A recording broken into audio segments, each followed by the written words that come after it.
Bom dia, hoje estamos aqui para falar mais sobre o Barroco e aqui está o nosso professor Darwin e o professor Nicolas. Então, Darwin, o que foi o Barroco? Foi uma tendência artística que se desenvolveu nas artes plásticas e depois na literatura, no teatro e na música. O Barroco corresponde à segunda etapa da Era Clássica. Iniciou-se no fim do século XVI, teve seu ápice no século XVII e foi até o início do século XVIII. E Nicolas, aonde o Barroco nasceu? O Barroco nasceu na Itália, no século XVI, e permaneceu até o século XVIII. Darwin, e no Brasil, em que ano começou?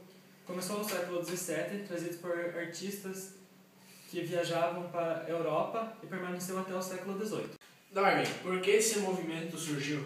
Surgiu como uma forma de reagir às tendências humanistas, tentando reencontrar a tradição cristã.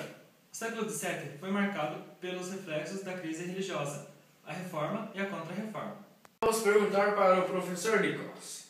Quais eram as características? As características do Barroco eram dualismo, fugacidade, misticismo, feísmo, cultismo, conceptismo, linguagem rebuscada e trabalhada ao extremo, literatura moralista e antropocentrismo versus teocentrismo. Darwin, quando o Barroco se iniciou no Brasil? Começou com o poema épico Prosopopeia, de Bento Teixeira, publicado em 1601. Apesar de considerado um documento de pouco valor literário, é indicado como início do Barroco da literatura brasileira. Nicolas, quem foi o principal artista português brasileiro?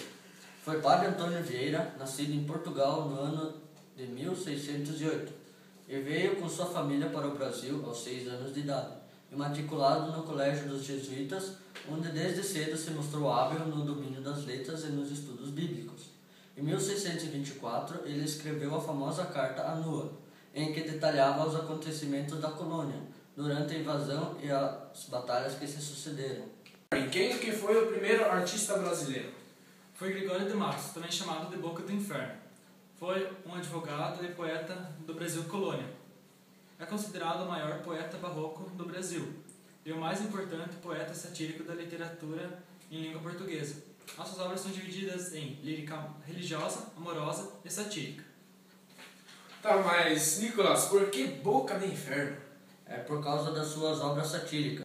Essa foi a nossa entrevista. Eu quero aqui agradecer ao professor Darwin e ao professor Nicolas de Alver para o Jornal Imperatriz.